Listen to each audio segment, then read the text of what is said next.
Print মিডিয়ার সাংবাদিকবৃন্দ, আসসালামু আলাইকুম এবং শুভ অপরাহ্ন।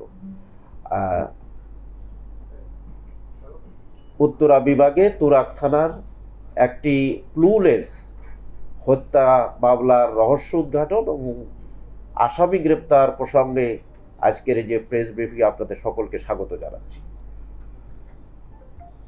গত 17 জানুয়ারি 2025 খ্রিস্টাব্দ তারিখে জনৈক আনোয়ার হোসেন শিকদার এর মিসিংকে কেন্দ্র করে 18 জানুয়ারি 2025 খ্রিস্টাব্দ তুরাগ থানায় একটি মিসিং জিডি হয়।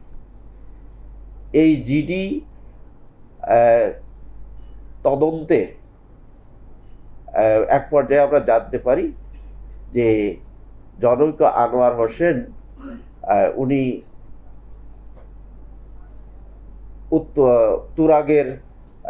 তুরাগের মেট্রো গোল চত্বর সংলগ্ন যে ডেস্কো অফিস রয়েছে, সেই ডেস্কো অফিসের পূর্ব পাশে রায়দা বাসের যে ডিপো, সেখানে তিনি হত্যা হয়েছে এবং তার এই হত্যাকাণ্ডে জড়িত ছিল সেখানকারই যে রায়দা বাসের ড্রাইভার, হেল্পার এবং ওখানকার যারা নাইট গার্ড ছিল।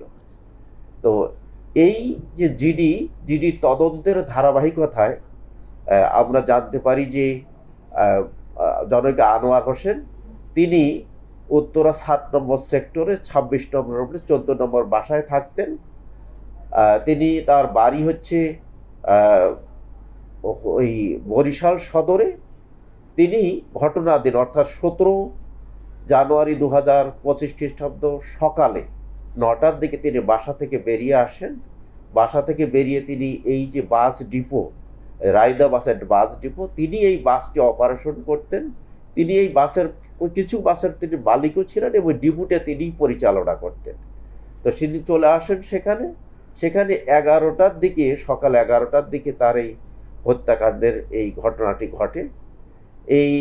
আমরা এই জিডি তদন্তের এক পর্যায়ে আমরা জানতে পেরেছি যে এই আনোয়ার হোসেনের সাথে যে রায়দা বাসের ওখানকার যে ড্রাইভার, একজন ছিলেন নাম হলো আসাদুল এবং আরেকজন ছিল সবুজ, এবং আরও তাদের সাথে যারা ওখানে হেল্পার এবং নাইট গার্ড ছিল, প্রায় 5-6 জন মিলে এই হত্যাকাণ্ডটি ঘটিয়েছে। আমরা বিভিন্ন সময় অপারেশন চালিয়েছি, বিভিন্ন যখন যে তথ্য পেয়েছি সেই তথ্যকে আমরা অনুসরণ করে আমরা এই রহস্যটি, তার মিসিং রহস্যটি উদ্ঘাটন করার চেষ্টা করেছি। বিভিন্ন সময় আমরা বিভিন্ন জায়গায় অপারেশন করেছি।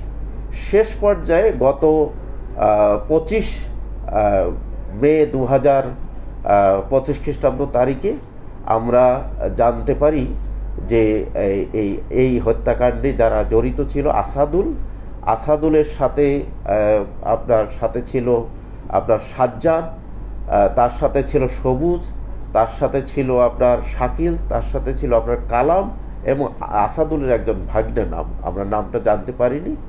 আমরা অপারেশন চালিয়ে আশুলিয়া এবং সাভার এলাকা থেকে আমরা 3 জনকে গ্রেপ্তার করি। 3 জনকে গ্রেপ্তার করে একজনের নাম হচ্ছে আবুল কালাম নামে পরিচিত, একজনের নাম হচ্ছে শাকিল, একজনের হচ্ছে সবুজ।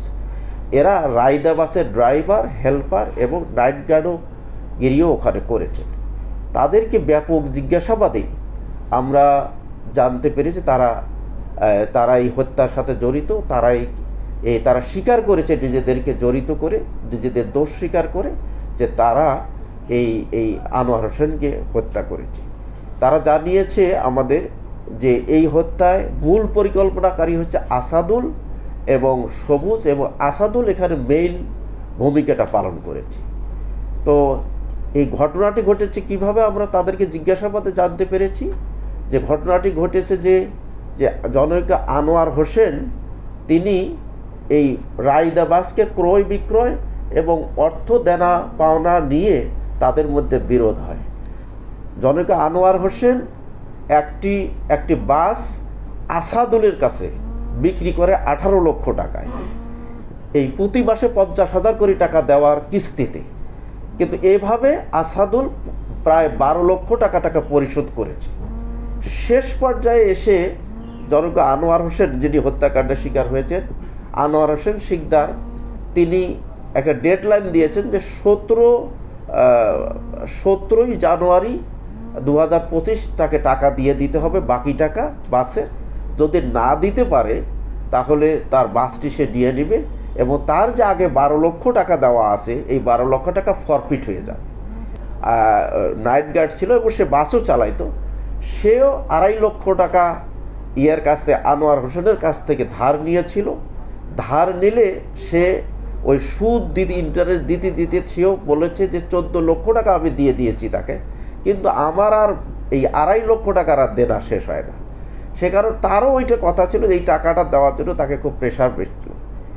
এই সব কারণে তো এই আসাদুল, সবুজ এবং তাদের যে আসাদুলের সাথে যে আপনার সাজ্জাদ, তার একজন ভাগ্নে, তারপরে হচ্ছে শাকিল, কালাম, সকলে মিলে তারা এই হত্যাকাণ্ডটি ঘটায়। এবং তারা 17 তারিখ 2025, 17ই জানুয়ারি 2025 খ্রিস্টাব্দে সকাল 11টার দিকে প্রথমে তাকে ওই যে রায়দা বাসের যে ডিপো তার ব্যাক সাইডে নিয়ে তাকে প্রথম ওই লোহার পাইপ দিয়ে তাকে বাড়ি মারে মাথায়, তারপরে ধারালো ছুরি দিয়ে তার গলায় ছুরি চালিয়ে তাকে হত্যা করে তাকে সেখানে ডিপোর উত্তর সাইডে কাশবন রয়েছে, ওই কাশবনের মধ্যে তাকে ঢেকে, ত্রিপল দিয়ে ঢেকে রাখে।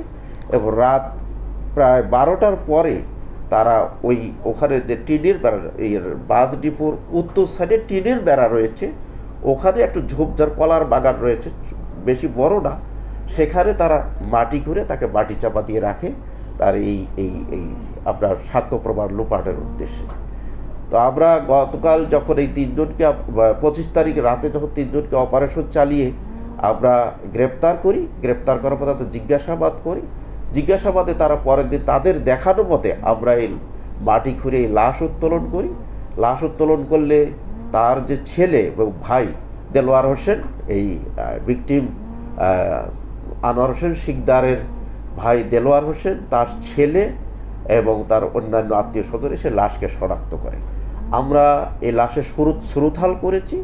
পরবর্তীতে আমরা এই লাশ ময়না তদন্তের জন্য শহীদ সোহরাওয়ার্দী মেডিকেল কলেজে পাঠিয়ে দিয়েছি। লাশের ময়না তদন্ত হয়তো আজকে হতে পারে।